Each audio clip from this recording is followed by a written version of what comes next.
부산진 믿음의 가족 여러분, 하나님의 은혜와 평강이 오늘도 여러분의 가정과 일터 가운데 함께 하시기를 소망합니다. 오늘 말씀은 창세기 43장 1절에서 15절입니다. 그 땅에 기근이 심하고 그들이 애굽에서 가져온 곡식을 다 먹음에 그 아버지가 그들에게 이르되 다시 가서 우리를 위하여 양식을 조금 사오라. 유다가 아버지에게 말하여 이르되 그 사람이 우리에게 엄히 경고하여 이르되 너희 아우가 너희와 함께 오지 아니하면 너희가 내 얼굴을 보지 못하리라 하였으니 아버지께서 우리 아우를 우리와 함께 보내시면 우리가 내려가서 아버지를 위하여 양식을 사려니와 아버지께서 만일 그를 보내지 아니하시면 우리는 내려가지 아니하리니 그 사람이 우리에게 말하기를 너희의 아우가 너희와 함께 오지 아니하면 너희가 내 얼굴을 보지 못하리라 하였음이니이다. 이스라엘이 이르되 너희가 어찌하여 너희에게 또 다른 아우가 있다고 그 사람에게 말하여 나를 괴롭게 하였느냐. 그들이 이르되 그 사람이 우리와 우리의 친족에 대하여 자세히 질문하여 이르기를 너희 아버지가 아직 살아계시느냐 너희에게 아우가 있느냐 하기로 그 묻는 말에 따라 그에게 대답한 것이니 그가 너희의 아우를 데리고 내려오라고 할 줄을 우리가 어찌 알았으리까.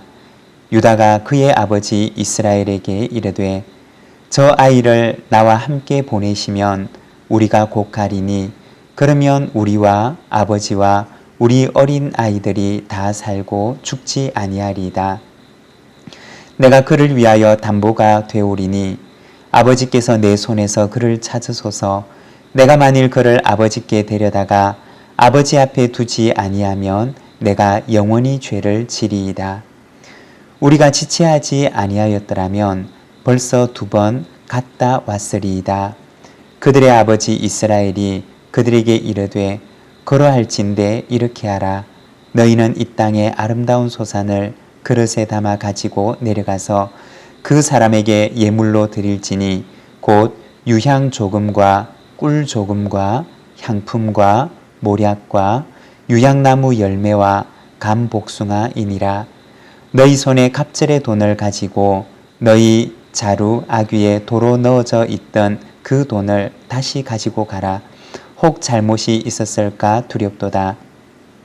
내 아우도 데리고 떠나 다시 그 사람에게로 가라. 전능하신 하나님께서 그 사람 앞에서 너희에게 은혜를 베푸사 그 사람으로 너희 다른 형제와 베냐민을 돌려보내게 하시기를 원하노라. 내가 자식을 잃게 되면 이르리로다. 그 형제들이 예물을 마련하고 갑절의 돈을 자기들의 손에 가지고 베냐민을 데리고 애굽에 내려가서 요셉 앞에 서니라. 아멘. 우리가 오늘 읽은 말씀에 보면 하나님께서 한 가정을 성숙시켜 나가시는 모습을 우리가 보게 됩니다. 한 사람의 인생의 과정을 보게 되면 히스토리를 지니게 됩니다. 어떤 사람이든지 간에 처음부터 완벽한 사람은 없습니다. 한 사람의 인생은 그만의 성장의 과정과 스토리를 가지게 되는데 그 기나긴 인생의 과정을 통해서 부족했던 사람이 한 사람의 성숙한 사람으로 성장해 나가는 것이 바로 우리의 인생입니다. 그리고 그 중심에는 하나님께서 계시는 것입니다. 오늘 우리가 읽은 이 말씀을 통해서 어떻게 한 가정이 하나님 앞에서 변화되어 가는가 우리가 말씀을 통해서 함께 보기를 원합니다. 먼저 첫 번째는 유다의 변화입니다. 오늘 본문에 보면 동생 베냐민을 위해서 유다가 자신이 담보가 되겠다고 자처하며 나섭니다. 우리가 유다를 보게 되면 유다는 처음부터 이렇게 성숙한 사람이 아니었습니다. 어렸을 때는 그 형제들과 함께 동생 요셉을 미워하고 시기하고 질투했던 사람이 바로 이 유다였습니다. 그리고 형제들이 동생 요셉을 죽이고자 할 때 그도 역시 함께 동조하면서 그를 미디안 상인들에게 팔아넘겨버리자 라고 제안을 했던 사람이 바로 이 유다였습니다. 그리고 그가 결혼을 하고 아들들을 낳게 되고, 그리고 장성한 아들들이 죽게 되자 며느리 다말을 친정으로 보내고는 그 며느리가 겪고 있을 고통과 아픔에는 전혀 안중도 없고, 며느리의 흠이 보이게 되자 그는 그것을 책잡아서 그 며느리를 처벌하는 데만 급급했던 사람이 바로 이 유다였습니다. 다른 사람의 고통은 모르고 자기만 아는 이 미성숙한 모습을 가지고 있는 것이 바로 지난날의 유다의 모습이었던 것입니다. 그런 유다가 자신의 인생에 찾아왔던 시련 그리고 아픔들을 겪게 되면서 그는 하나님을 조금씩 알게 되고, 그리고 다른 사람의 고통과 아픔이 무엇인지도 그는 조금씩 알아나가게 됩니다. 성숙은 두 가지의 방향으로 진행됩니다. 바로 하나님을 향한 성숙과 그리고 이웃을 향한 성숙입니다.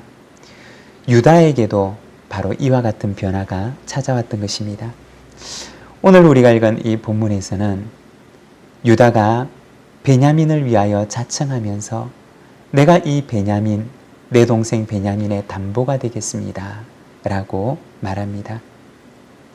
하나님 안에서 그리고 가정 안에서 점점 성숙해져 가는 유다의 모습을 보여주는 것입니다. 사랑하는 여러분, 하나님은 우리의 토기장이 있습니다. 하나님께서 한 토기를 아름다운 모습으로 빚어나가시는 것처럼 하나님께서는 우리의 인생을 빚어나가십니다. 어떤 모습으로 빚어나가시느냐?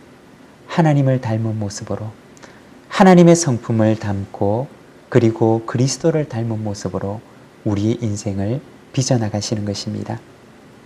처음에는 나만 아는 철부지 같은 모습에서 내 욕심으로만 가득한 그러한 철부지 같은 그러한 모습에서 나중에는 다른 사람을 위해 자기를 내어줄 줄 아는 섬김의 모습으로 우리를 빚어가십니다. 저와 여러분의 삶 가운데도 하나님께서 우리의 인생을 하나님께서 쓰시기에 꼭 합당한 모습으로, 그리고 하나님을 향하여 이웃을 향하여 성숙한 인격을 가진 그 모습으로 우리를 아름답게 빚어나가시기를 소망합니다. 그리고 두 번째는 야곱의 변화입니다. 야곱의 인생에 찾아왔던 그 크나큰 사건들은 야곱으로 하여금 다시 하나님께로 돌이키게 합니다. 아마도 야곱의 마음 가운데는 요셉을 읽고 나서 이런 마음이 들었을 것입니다. 내가 무슨 일이 있어도 베냐민은 지킬 거야. 베냐민만큼은 내가 내 힘이 다하는 데까지 그를 지킬 거야 라고 하는 마음이 있었을 것입니다. 생각건대 이 야곱의 마음 가운데는 두고두고 그 아들 요셉을 혼자 형들에게 보냈던 것이 마음에 걸렸을 것입니다. 그리고 요셉을 읽고 나서 자기를 자책했을 것입니다.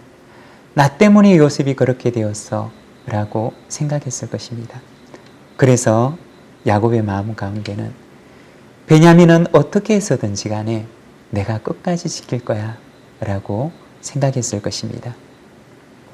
그렇지만 오늘 우리가 읽은 이 본문에 보면 야곱이 그 베냐민을 놓아야 하는 그러한 상황 가운데 놓입니다. 그의 손으로 베냐민을 지켜줄 수 없는 그러한 상황 가운데 놓이는 것입니다. 14절에 보면 그때 그는 이렇게 고백합니다. 전능하신 하나님께서 그 사람 앞에서 너희에게 은혜를 베푸사 그 사람으로 너희 다른 형제와 베냐민을 돌려보내게 하시기를 원하노라. 내가 자식을 잃게 되면 이르리로다. 야곱이 베냐민만큼은 끝까지 지키고자 하였지만, 그러나 그가 지켜줄 수 없는, 그가 보호할 수 없는 바로 그 상황에 이르게 됩니다. 그리고 그때 그가 할 수 있었던 일은 바로 하나님께 그를 의탁하는 것이었습니다. 그는 말하기를 전능하신 하나님께서 은혜 베푸시기를 원하노라고 얘기를 합니다. 여러분, 부모가 자식을 지켜주고 싶은 마음은 아마 모두가 한결같을 것입니다. 그러나 부모가 그 자식을 끝까지 책임질 수가 있을까요? 마음은 그렇게 하고 싶을지라도 그러나 자식의 안위와 미래를 부모는 끝까지 책임질 수가 없습니다. 언젠가는 그가 쥐고 있던 그 손을 놓아야 할 때가 온다는 것입니다. 그가 베냐민의 손을 놓아야 하는 그 순간은 바로 하나님께서 베냐민의 손을 잡으시는 순간이었습니다. 그리고 하나님께서는 그 베냐민의 손을 붙들고 그의 인생을 인도하십니다. 사랑하는 여러분, 우리의 인생을 가장 안전하게 인도하시는 분, 우리의 가정을, 우리 자녀들의 삶을 가장 안전하게 인도하실 수 있는 분은 바로 내가 아니라 하나님이십니다. 하나님께 그 손을 의탁할 때, 우리의 자녀의 손을 하나님의 손에 의탁할 때 내가 그의 인생을 인도하는 것보다 더 아름답게 하나님께서는 그의 인생을 인도하십니다. 야곱의 가정에 찾아왔던 그 시련은 야곱으로 하여금 더 하나님을 의지하게 합니다. 그로 하여금 다시 베델의 하나님께, 전능하신 하나님께 나아가도록 합니다. 야곱의 가정에 찾아왔던 그 시련은 야곱의 믿음을 다시 회복시키십니다. 사랑하는 여러분, 오늘도 하나님께서는 우리의 인생을 빚어가십니다. 더 아름답고 더 성숙한 모습으로 우리의 삶을 빚어가십니다. 우리의 삶을 빚어가시는 그 하나님 앞에 우리가 더 아름다운 모습으로 서는 그날까지 주님을 바라보며 우리 주님의 모습을 닮아가는 저와 여러분, 우리 모든 부산진 믿음의 가족들이 되시기를 간절히 소망합니다. 기도하겠습니다. 사랑의 하나님 아버지, 은혜를 감사합니다. 오늘 우리가 주님의 말씀을 통하여 한 가정을 빚어나가시고 한 사람의 인생을 빚어나가시는 주님의 모습을 바라봅니다. 사랑하는 하나님, 주님을 닮지 못한 우리의 모습을 주님 오늘도 긍휼히 여겨주시고 아버지 하나님, 우리의 모습을 빚어서 하나님을 닮은 모습으로, 그리스도를 닮은 모습으로 우리의 인생을 빚어주시기를 원합니다. 여전히 내 안에 있는 욕심과 여전히 내 안에 있는 미움과 그리스도를 닮지 못한 하나님 연약한 우리의 모습을 주님 앞에 고백하오니 사랑하는 하나님, 오늘도 연약한 우리의 손을 붙들어 이끄시어 참으로 하나님 쓰시기에 합당한 하나님 성숙한 하나님을 닮은 모습으로 우리의 인생을 인도하여 주시기를 원합니다.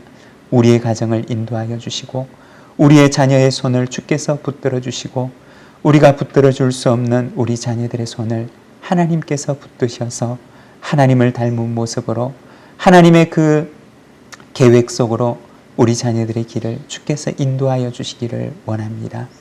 이 하루를 주님께 의탁합니다.